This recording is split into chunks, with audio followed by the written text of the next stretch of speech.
বাহিরে চলে যায়, উনি বাহিরে চলে যায়। তখন আমি তো ঢাকায় থাকি।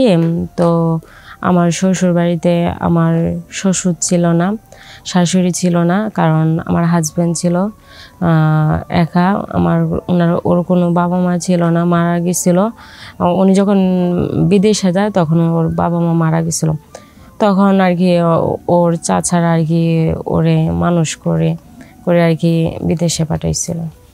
তো সেই ক্ষেত্রে দেখা যায় যে আমার ঘরে 5-6 জন কাজের লোক আছে। তো কাজের লোকের ক্ষেত্রে সবাই ছেলে ছিল। তো দেখা যায় যে দিন যায় যেমন তেমন, রাত আর কাটে না।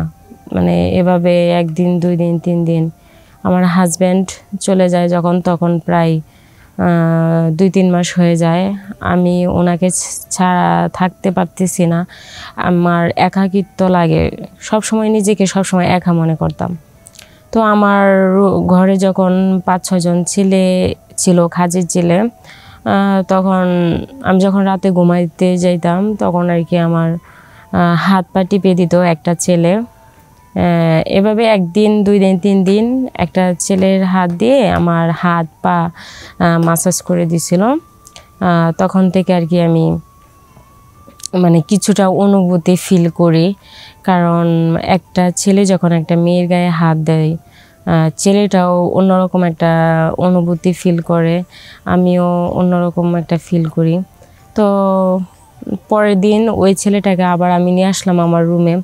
পরে হাত পা টিপার কথা বলে ওর সাথে আমি মানে নিজেই সুখ খুঁজে নিলাম ওর কাছ থেকে, ওর সাথে ফিজিক্যাল রিলেশন করলাম। তো এভাবে দেখা যায় যে যেহেতু আমার বাসায় 6 জন কাজের লোক ছিল ছেলে, তো প্রতিদিন রাত্রে এক একজন ছেলের সাথে আমার সময় কাটতো, এক একজন ছেলের সাথে আমি সময় কাটাইতাম। আমার হাজব্যান্ডের এত টাকা থাকা সত্ত্বেও, উনি এত প্রভাবশালী হওয়ার পরও ওনার সাথে আমি থাকতে পারতাম না, কারণ উনি থাকতো বাহিরে। সেই ক্ষেত্রে আমি আমারই বাসার কাজের ছেলেদের সাথে আমার প্রতি রাত কাটাতে হয়। আশা করি সকলেই ভালো আছেন। আমি তানজিনা, আজকে আপনাদের সামনে আমার জীবনে ঘটে যাওয়া একটা গল্প আপনাদের সকলের সাথে শেয়ার করতে যাচ্ছি। আশা করি মনোযোগ সহকারে আমার গল্পটা শুনবেন। আমি ফরিদপুরের মেয়ে তানজিনা। আমার দেশের বাড়ি ফরিদপুরে। আমার বাবা মা আমার সাথেই থাকে ওরা। আমার পরিবারে 2 জন বোন আর 2 জন ভাই, আমরা 4 ভাই বোন। তো সেই ক্ষেত্রে দেখা যায় আমি সবার বড় মেয়ে। তো বড় মেয়ে হিসেবে আমার বাবা মা আমাকে অনেক সাপোর্ট করতো, বিশেষ করে লেখাপড়ার দিক থেকে। আমি লেখাপড়ায় অনেক ভালো ছিলাম। ছোট থেকেই আমার লেখাপড়ার প্রতি অনেক আগ্রহ ছিল, যে কারণে বাবা মা আমাকে সবসময় সাপোর্ট করতো যেন আমি লেখাপড়া করে ভালো একটা কিছু করতে পারি, ওই রকম। তো সেই ক্ষেত্রে দেখা যায় যে আমার বাকি আরও 3 ভাই বোন থাকে। ও বড় ভাই 2 জন, ওরা বাহিরে চলে যায়। তো ছোট বোন থাকে, ছোট বোন ক্লাস 6-এ পড়ে। তো আমি যখন ইন্টার কমপ্লিট করি তখন আর কি আমার হবি ছিল, শখ ছিল যে আমি ভার্সিটিতে ভর্তি হব। তখনই আর কি আমার বাবার কাছে একজন ঘটক এসে বলে যে তোর মেয়ে তো বড় হয়েছে, তো ওর তো এখন বিয়ে দিতে হবে। ছেলে অনেক প্রভাবশালী, টাকা পয়সার কোনো কিছু কমতি নাই। ছেলের অনেক টাকা পয়সা আছে, বিদেশে থাকে, দেশের বাহিরে থাকে, কোনো সমস্যা নেই। তো সেই ক্ষেত্রে বলা যায় যে ওনার সাথে যখন আমার বিয়ে হয় তখন আমার বয়স ছিল 20। 20 বছর ছিল, ওনার বয়স ছিল তখন 35 বছর। তো ওনারা আমার পারিবারিকভাবে আর কি আমাদের বিয়ে হয়। বিয়ে হওয়ার পর দেখা যায় যে ওনার সাথে আমার আন্ডারস্ট্যান্ডিং অনেক ভালো, ওনার সাথে আমার ভালো একটা সম্পর্ক হয়, যে কারণে উনিও সুখী আমিও সুখী। আমাদের মধ্যে কোনো কখনো ঝগড়া হতো না, আমাদের মধ্যে কখনো ওইরকম ঝামেলাও হইতো না। তো ওই ক্ষেত্রে দেখা যায় যে আমার হাজব্যান্ড আমার কোনো কিছু কমতি রাখতো না। যখন যেরকম ইচ্ছা, আমার ইচ্ছা মতো উনি আমাকে সব কিছুই দিত। আমি ওনার কাছ থেকে এমন কিছু পাই নাই যে ওনার কাছ থেকে কষ্ট পাবো, ওইরকম কিছু না। উনি আমাকে সবসময় হ্যাপি রাখার চেষ্টা করতো। তো আমাদের বিয়ে যখন প্রায় 3 মাস হয়ে যায়, তখন আর কি মানে আমার হাজব্যান্ড উনি বাহিরে চলে যাবে, সেই জন্য আর কি উনি বাহিরে চলে যায়, উনি বাহিরে চলে যায়। তখন আমি তো ঢাকায় থাকি। তো আমার শ্বশুর বাড়িতে আমার শ্বশুর ছিল না, শাশুড়ি ছিল না, কারণ আমার হাজব্যান্ড ছিল একা। ওর কোনো বাবা মা ছিল না, মারা গেছিল।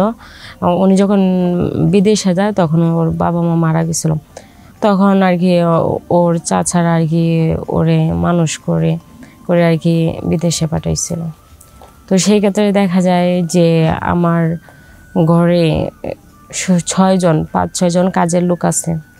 তো কাজের লোকের ক্ষেত্রে সবাই ছেলে ছিল। তো দেখা যায় যে দিন যায় যেমন তেমন, রাত আর কাটে না। মানে এভাবে 1 দিন 2 দিন 3 দিন আমার হাজব্যান্ড চলে যায় যখন, তখন প্রায় 2-3 মাস হয়ে যায়। আমি ওনাকে ছাড়া থাকতে পারতেছি না, আমার একাকিত্ব লাগে, সবসময় নিজেকে সবসময় একা মনে করতাম। তো আমার ঘরে যখন 5-6 জন ছেলে ছিল, কাজের ছেলে, তখন আমি যখন রাতে ঘুমাইতে যাইতাম তখন আর কি আমার হাত পা টিপে দিত একটা ছেলে। এভাবে 1 দিন 2 দিন 3 দিন একটা ছেলের হাত দিয়ে আমার হাত পা মাসাজ করে দিছিল। তখন থেকে আর কি আমি মানে কিছুটা অনুভূতি ফিল করি, কারণ একটা ছেলে যখন একটা মেয়ের গায়ে হাত দেয়, ছেলেটাও অন্যরকম একটা অনুভূতি ফিল করে, আমিও অন্যরকম একটা ফিল করি। তো পরের দিন ওই ছেলেটাকে আবার আমি নিয়ে আসলাম আমার রুমে। পরে হাত পা টিপার কথা বলে ওর সাথে আমি মানে নিজেই সুখ খুঁজে নিলাম ওর কাছ থেকে, ওর সাথে ফিজিক্যাল রিলেশন করলাম। তো এভাবে দেখা যায় যে যেহেতু আমার বাসায় 6 জন কাজের লোক ছিল ছেলে, তো প্রতিদিন রাত্রে এক একজন ছেলের সাথে আমার সময় কাটতো, এক একজন ছেলের সাথে আমি সময় কাটাইতাম। আমার হাজব্যান্ডের এত টাকা সত্ত্বেও, উনি এত প্রভাবশালী হওয়ার পরও ওনার সাথে আমি থাকতে পারতাম না, কারণ উনি থাকতো বাহিরে। সেই ক্ষেত্রে আমি আমারই বাসার কাজের ছেলেদের সাথে আমার প্রতি রাত কাটাতে হয় স্বামীকে ছাড়া। তো এভাবে আমার দিন কাটতে থাকে। ওই কাজের ছেলেদের সাথে আমি প্রতিনিয়তই আমি করি, রিলেশন করি। ওদের থেকেই আর কি আমি আমার যে সুখটা আমি আমার স্বামীর কাছ থেকে পেতাম, ওইটা আমি ওদের কাছ থেকে নেওয়ার চেষ্টা করি।